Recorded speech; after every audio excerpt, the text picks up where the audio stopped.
Salut les gens. Aujourd'hui on va visiter un château. Et pas n'importe quel château, c'est certainement l'un des plus beaux châteaux de France. Si ce n'est le plus beau château de France à mon sens. On est au château de Chenonceau. Un château qui est incroyable. C'est le fameux château qui enjambe le Cher et tout. Il est d'une beauté incroyable. Il est en face de moi là, je vais vous le montrer là bientôt, vous en faites pas. Mais qu'est-ce qu'il est beau. C'est une tuerie. Magnifique.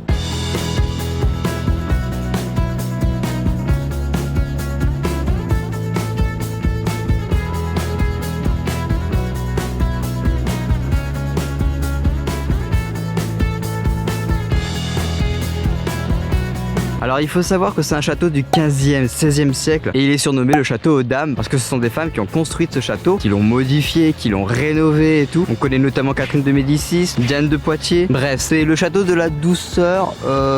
Bon, ça dépend pour quelle dame en question, mais c'est château de la douceur, ok. Et quand on voit les jardins, comment ils sont magnifiques, les jardins à la française, évidemment, tout droit et tout, pas comme les jardins à l'anglaise où c'est le bordel en moins de deux. Alors aussi l'information importante, il faut savoir que ce château c'est la propriété d'une famille. Et cette famille, la famille Meunier, a acheté ce château 1,3 million de francs. Ça fait un peu plus de 200 000 euros. Moi à 200 000 euros, un château pareil, j'achète sans problème. J'économise un peu, peut-être toute une vie, mais je l'achète. Le seul souci c'est qu'il a été acheté en 1912. Et ma source parlait bien de francs et pas d'anciens francs. Parce que en fait, si c'est les anciens francs, c'est plus de 200 000 euros que ça coûte, mais 20 millions d'euros. Là, va falloir que j'économise plus d'une vie là. À moins que je gagne au loto. Et pour y gagner, il faut y jouer. Ouais, compliqué.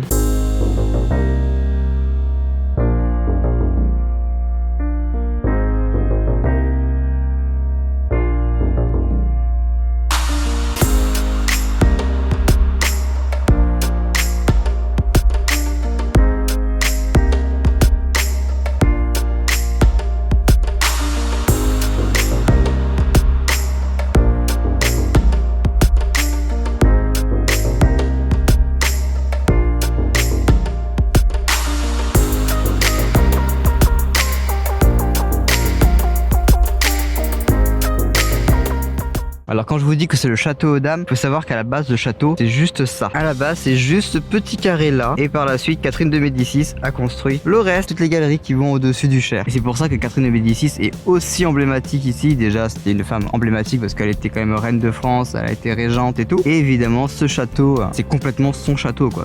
Elle a donné une âme à Chenonceau qu'encore aujourd'hui on a court pour visiter parce que c'est tellement emblématique quoi. Ces arches qui passent au-dessus du Cher, c'est magnifique. Voilà.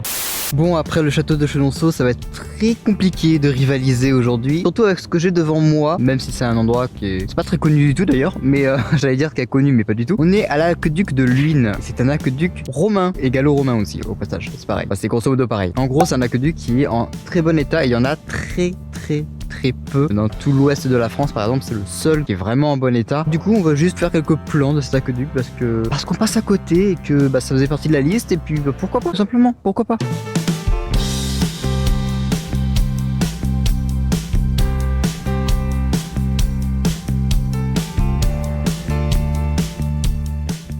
Le mec il a carrément sa clôture sur l'aqueduc directement, c'est greffé dessus, ça délimite son terrain et tout, tellement stylé. Bon, c'est sûr, de passer de Chenonceau à ça, il y a un écart, ok, on est d'accord. Du coup ce qu'on fait c'est que vu que la meilleure façon de rivaliser face à un château c'est de voir un autre château, et ben on va aller voir un autre château. C'était logique en fait, dit comme ça, il est fort possible. Mais pourquoi ça résonne ici? Ça a résonné juste sur 3 mètres. Sur 3 mètres ma voix a résonné, c'est affolant. Enfin bref, je pense que ce château vous le connaissez parce que déjà de nom il me disait quelque chose, si je me trompe pas, c'est bien ce château-ci. Je vais vous raconter l'histoire, vous comprendrez après. Alors oui, on voit pas grand chose du château, on voit vraiment pas grand chose, c'est le meilleur angle que j'ai, c'est ça, voilà, c'est ça le château. Du coup je vous mets quelques images d'illustration, c'est incroyable parce qu'il y a des douves qui font tout le tour du château, qui sont remplis d'eau et tout, et il est vraiment, mais vraiment magnifique en vrai. Putain, je suis déçu, j'aurais bien voulu le voir de plus près et tout.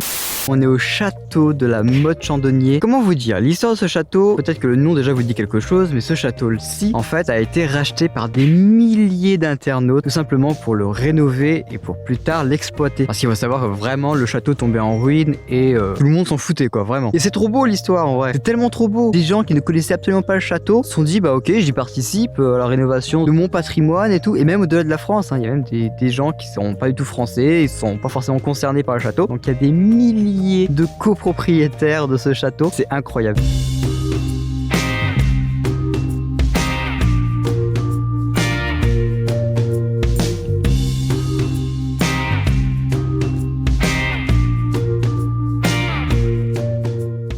Ok, alors on se retrouve 24 heures plus tard. Pourquoi 24 heures plus tard? J'avais pas forcément le mood de filmer. Du coup, on se retrouve 24 heures plus tard. Qu'est-ce qui s'est passé? L'ordinateur est éteint, mais j'ai fait le montage complet de la vidéo qui paraît demain à 15h. En gros, c'est l'épisode 4 que vous avez déjà vu en vrai. Et du coup, aussi, petit changement. Il faut savoir qu'au moment où je vous parle, on est le 1er octobre. Et il se passe qu'on devait visiter l'île de Noirmoutier. En fait, ce qui se passe, c'est qu'il y a une tempête qui va s'abattre depuis l'Atlantique sur toute la France. C'est la tempête Alex, hein, pour vous. Vous êtes dans le futur, donc peut-être que vous vous rappelez de cette tempête et qui va traverser une bonne partie de la France, si ce n'est toute la France d'ailleurs. Et évidemment, l'île de Noirmoutier était en première ligne. Donc évidemment, je vais pas y aller parce que c'est des vents de plus de 150 km/h. C'est des pluies de fou qui vont durer plusieurs jours. Donc du coup, évidemment, je vais pas y aller. Je vais pas me mettre en danger. Ça serait un peu stupide de ma part. Je sais que je pourrais aussi très bien attendre dans ma voiture, hein, à m'accrocher à ma voiture pour pas m'envoler et y retourner du coup quelques jours plus tard à Noirmoutier. Et vous savez que je suis pas du tout comme ça, j'aime pas rester à rien faire dans ma bagnole. C'est un truc qui me saoule, j'aime bien bouger, voir des trucs et tout. Du coup Noirmoutier je le ferai pas dans ce road trip. Après c'est pas bien grave dans le sens où Noirmoutier c'est en France donc je peux y retourner quand je veux. C'est dans mon pays donc il y a pas de souci, je pourrais y retourner. J'espère un jour pouvoir y retourner, enfin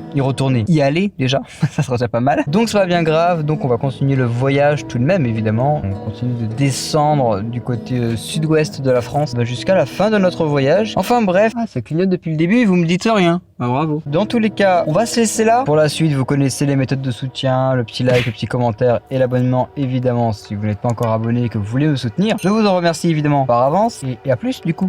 Allez, ciao.